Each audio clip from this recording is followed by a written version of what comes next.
মৃত্যুর সময় এই ফেরেশতাদের আগমন ঘটবে। আপনি একটি ভালো জীবন যাপন করেছেন, এখন আপনি মৃত্যুশয্যায়। আজ হোক বা কাল হোক আমরা একদিন এই মৃত্যুশয্যায় শায়িত হব। এটা গাড়িতে ঘটুক, প্লেনে ঘটুক বা আমাদের বিছানায় ঘটুক, যেখানে ঘটুক না কেন এটা অবশ্যই ঘটবে। যখন আমরা বৃদ্ধ হয়ে পড়ব অথবা হাসপাতালে বিছানায় আপনি শুয়ে আছেন, চারপাশে আপনার পরিবারের সদস্যরা কান্নাকাটি করছে, আপনি কথা বলতে পারছেন না, কারণ বালাগাত তারাকি, রূহ ইতিমধ্যে আপনার গলায় পৌঁছে গেছে। আপনি আমি এই ক্ষণস্থায়ী বাসস্থান ছেড়ে চিরদিনের বিদায়ের পথে। এই শরীরটাও আমাদের রূহের জন্য ক্ষণকালের বাসস্থান। আমরা এই শরীর ছেড়ে দেওয়ার পথে। আপনার মা পাশে দাঁড়িয়ে আছে, আপনার ভাই, আপনার বোনেরা এবং আপনার পরিবারের অন্যান্য সদস্যরা দাঁড়িয়ে আছে, তারা সবাই কাঁদছে। ঠিক সে সময় আপনার চোখ খুলে গেল, আপনি এমন কিছু দেখতে পাচ্ছেন যা অন্য কেউ দেখতে পাচ্ছে না। তখন তারা শুধু দুই দল ফেরেশতাদের মাঝে যে কোনো এক দলের দেখা পায়। এক ধরনের ফেরেশতা হলো এমন ফেরেশতা যাদের দেখে এমন ভয় পাবেন যা জীবনেও আপনি কখনো পাননি, আর অন্য দল হলো যাদের দেখে এত আনন্দিত হবেন যে জীবনে কখনো এতটা আনন্দিত হননি। এই আয়াতে যে ফেরেশতাদের কথা বলা হয়েছে তারা হলেন দ্বিতীয় দলের ফেরেশতা, এবং বলবে ভয় পেও না, দুঃখ করো না, ভয় পেও না।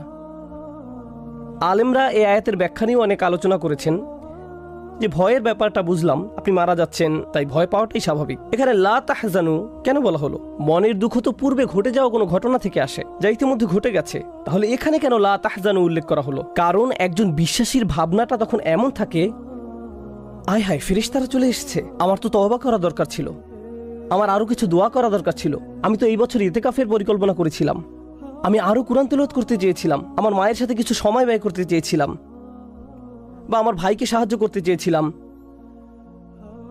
আমি অমুক অমুক ব্যক্তিকে টাকা দিতে চেয়েছিলাম, আমি আরো কিছু সাদকা করতে চেয়েছিলাম, আমি বেহুশ হওয়ার পূর্বে চেকটা সই করে যেতে চেয়েছিলাম, এখন আমি হাসপাতালে আর আপনারা চলে এসেছেন, আপনারা আমাকে নিয়ে যাওয়ার পূর্বে একটু চেকটা সই করার সুযোগ দিবেন। তখন ফেরেশতারা বলবে চিন্তা করো না, তোমার কোনো সমস্যা নেই এবং সফলতার সাথে উত্তীর্ণ হয়েছ। লা তাহজানু ও আবশিরু বিল জান্নাহ। চিন্তা করে দেখুন, মানুষটি মৃত্যুশয্যায়, তার আশেপাশে সবাই কাঁদছে, আর সে সময় এক ফোঁটা চোখের পানি ফেলার মতো শক্তি পর্যন্ত তার নেই, কিন্তু ভেতরে ভেতরে তিনি এমন চরম আনন্দিত, যে জীবনে কখনো এমন আনন্দিত হননি, কারণ তিনি মাত্র জান্নাতের গ্যারান্টি পেলেন। কোনো কোনো আলেমের মতে এই ঘটনা ব্যক্তির মৃত্যুর পূর্বেই ঘটে, কিন্তু তিনি আসলে ফেরেশতাদের দেখতে পান, মৃত্যুর সময় যে তাকে ফেরেশতারা অভিবাদন জানাচ্ছে,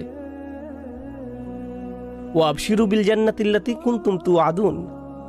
আরেক দল আলেমের অভিমত, আপনি যদি উত্তম মানুষে পরিণত হওয়ার চেষ্টা করতে থাকেন, আপনি যদি সুম্মাস্তাকামু এর উপর জীবন ধারণ করেন, তাহলে ফেরেশতারা এখনই আসবেন। আপনি হয়তো তাদেরকে দেখতে পাচ্ছেন না, তাদের অভিবাদন শুনতে পারছেন না, কিন্তু আল্লাহ আকাশ থেকে শুধু আপনার জন্য ফেরেশতা প্রেরণ করবেন, যেন আপনি ভয় না পান, যেন আপনি ভয় এবং দুঃখ থেকে বেঁচে থাকতে পারেন, এবং যে জান্নাত আপনি পেতে যাচ্ছেন তার জন্য যেন ভালো লাগা অনুভব করেন। শুধু এই জন্য আল্লাহ আকাশ থেকে ফেরেশতা প্রেরণ করেন। সুবহানাল্লাহ। আল্লাহ তাখাফু, এখানে যে আন দেখতে পাচ্ছেন তার মানে হলো আল্লাহ তাখাফু। ফেরেশতাদের আগমন এই উদ্দেশ্যেই ঘটে, যেন আপনি ভয় এবং দুঃখ ভরাক্রান্ত না হয়ে পড়েন। আমি আগেই বলেছি, আমাদের দিন আমাদের জীবন থেকে দুঃখ কষ্ট দূর করে দেয়, মানসিক চাপ এবং মনোবেদনা দূর করে দেয়। মানুষ সাধারণত দুইটা মানসিক চাপে ভোগে, ভয় এবং দুঃখ। এবং ফেরেশতারা এসে বলেন তুমি আবেগের দিক থেকে সুস্থ থাকবে, তোমাকে চিন্তা করতে হবে না, তোমার যা যা করার কথা ছিল তুমি তা করেছো, আর তাই আল্লাহ তোমাকে আবেগের দিক থেকে সুস্থ করে দিবেন, তোমার মানসিক কষ্ট দূর করে দিবেন। আল্লাহ তাখাফু ওয়ালা তাহজানু ওয়া আবশিরু বিল জান্নাহ। আর জান্নাতের সুসংবাদ শুনে আনন্দিত হও। আল্লাতী কুনতুম তুআদুন। আয়াতের এই অংশটা খুবই গুরুত্বপূর্ণ। আল্লাতী কুনতুম তুআদুন, আমি এই অংশটা একটু সময় নিয়ে ব্যাখ্যা করতে চাই, এবং এই অংশটা নিজেই একটা জগৎ। আল্লাতী কুনতুম তুআদুন, যার ওয়াদা তোমাদেরকে সব সময় দেওয়া হতো। আল্লাহ কোথায় জান্নাতের ওয়াদা দিয়েছেন? তার কিতাবে। এখন যাদেরকে জান্নাতের সুসংবাদ দেয়া হচ্ছে তাদেরকে বলা হলো তোমরা সব সময় জান্নাতের ওয়াদা পেতে। কুনতুম তুআদুন। আরবি ব্যাকরণের নিয়ম অনুযায়ী যদি কোথাও কানা এবং মুদারে একত্রে আসে, তাহলে সেটা লম্বা সময় ধরে ক্রমাগত কোনো কিছু ঘটার ধারণা প্রকাশ করে, অর্থাৎ তোমরা অনবরত জান্নাতের প্রতিশ্রুতি পেতে।